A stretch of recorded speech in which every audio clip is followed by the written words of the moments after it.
Welcome to another edition of Eric's Product Reviews. I'm Eric, and today I'm super excited to talk to you about one of my absolute favorite new gadgets. This is the SofaBaton U2 Universal Remote. Now, they had the U1, and it was my favorite and most used universal remote. This is the U2. This is an upgraded version. I use the U1 more than any other universal remote I have, but there were a few things that weren't perfect about it. They fixed all of those things with the U2. It is now absolutely my favorite and perfect universal remote. It is very easy to set up and use, and it works great. So what changed? Well, the biggest change is the IR blaster. So the U1 and the U2 remote are IR remotes, universal remotes, and the blaster on the U1 was not as strong as I would have liked. So some devices, if I didn't point it directly at it, like right at it, depending on the device, because some devices, the IR receiver is better or worse. And if I didn't point the IR blaster right at ones that didn't have a strong receiver, it might not get the first time I push the button. I have to point it and push it again.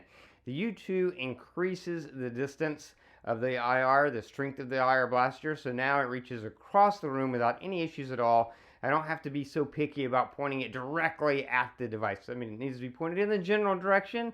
It's going to work just fine. And that's one of the most significant changes in the U2. They also changed the battery cover. They also slightly changed the design to fit better in your hand. It's a little bit slimmer, but the keys are thicker. So they're raised a little bit more from the surface of the remote. So it's easy to just by touch know exactly where you are. Now, why do I love this universal remote? Well, first of all, it's really easy to set up all of your devices in the remote. You connect the app to the remote through Bluetooth, and then you go in and you search for your device. If it's a basic device like Apple TV, it's right there on the front. And you just click that, it immediately downloads all the IR codes, and you're good to go. If it's another device, a TV, a Blu-ray player, something like that, you type in the brand and the model number, you do a search, and there's a 99% chance you're going to find it in their list because they have all modern TVs, Blu-ray players, TiVo boxes, cable boxes, all that stuff they have in there. And you select it, and then it downloads the IR codes. If for some reason you have a remote that isn't in there, you can use the remote you have to learn the IR codes. So for example, I have these little candles that I can turn off and on by remote. They're run by battery, and it's just some random company. So that remote's not going to be in here, but I can point it at here and have this learn the codes for that so that I can use this to control that too. Now, once you have all your devices in here, and this is why this is my favorite universal remote, it's so easy to use.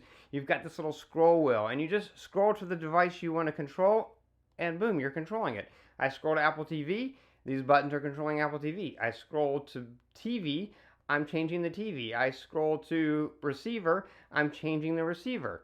Now it's just so easy, and that's what I love. A lot of universal remotes getting between devices is a little more complicated, but this one is so simple.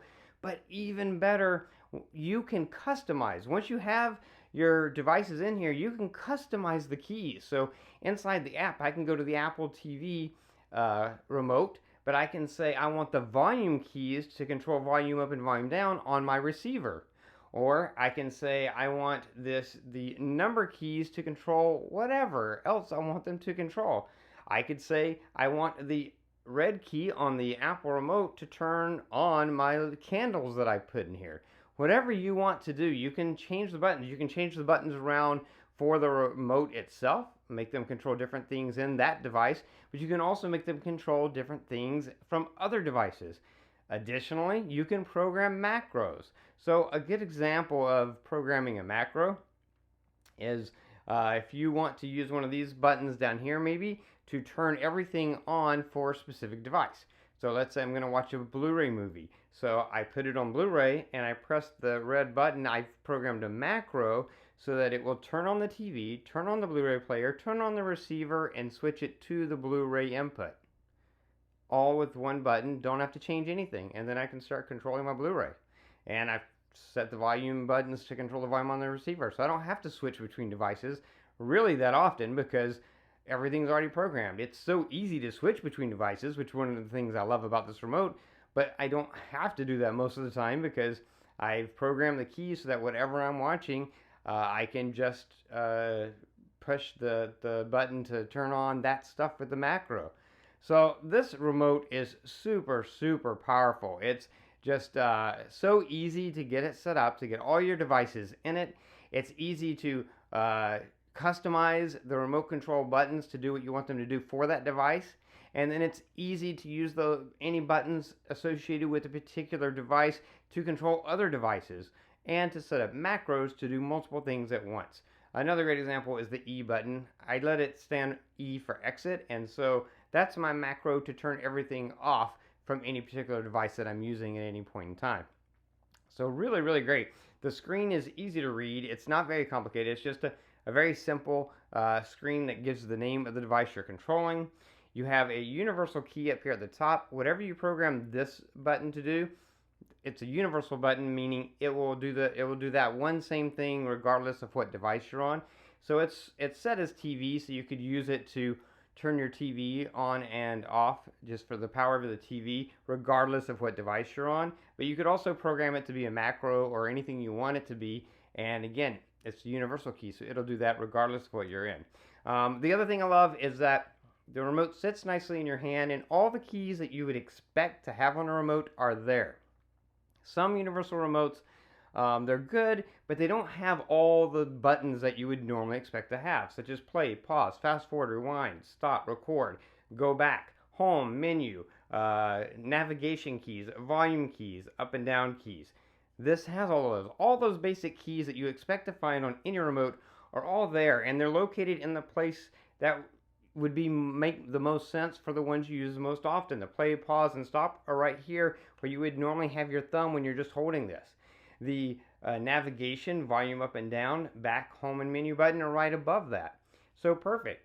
And then since a lot of remotes these days do have these little red, green, yellow, and blue keys, they put those on there. You could use those to control whatever they control on the remote that came with the device, but you could also program them to do whatever you want. And then you do have your number keys. Some universal remotes don't come with number keys, but on this remote you have all your number keys as well. So you can use those to change channels if you're using this for a cable box or TiVo or something like that. But you could program these keys to do something different for other things, such as for my receiver, I have each number programmed to switch inputs on the receiver to a different input, which is great. Another thing that I do, there's an input button up here at the top right. So when I'm on my TV, this input button changes the input of my TV in case I want to use one of the other inputs. But more times than not, all of my devices run through my receiver. So whenever I switch to a device, I program this button to switch my receiver to the input that matches that device. If I go to Blu-ray and then I hit this, it switches my receiver to the Blu-ray input. If I go to Apple TV, even though all these buttons, most of these buttons are controlling Apple TV stuff, if I hit that button, it switches my receiver to Apple TV. So you can see it's just a fully functional remote. I love it. It has everything that you would want in a universal remote. It's simple to use. It's simple to set up. It's simple to completely customize it to do exactly what you want it to do. And now with this upgraded YouTube version, you also have a really strong IR signal, which is the most significant thing, and that just makes it, to me, the absolute best universal remote you can possibly buy, and definitely one that I would recommend. That is going to be it for this review. If you like this review, please click that like button. If you know anyone who might be interested in the product, share the video with them. All those ways are down there. Stay tuned for future videos. I'm going to do a bunch of little separate videos just showing how to set things up with this remote and how it works and demoing it and comparing it to the U1 and all that good stuff. So make sure you subscribe to my channel or favorite this playlist so you can keep up with those as well as other future videos. That is going to be it until next time. So be safe and be happy.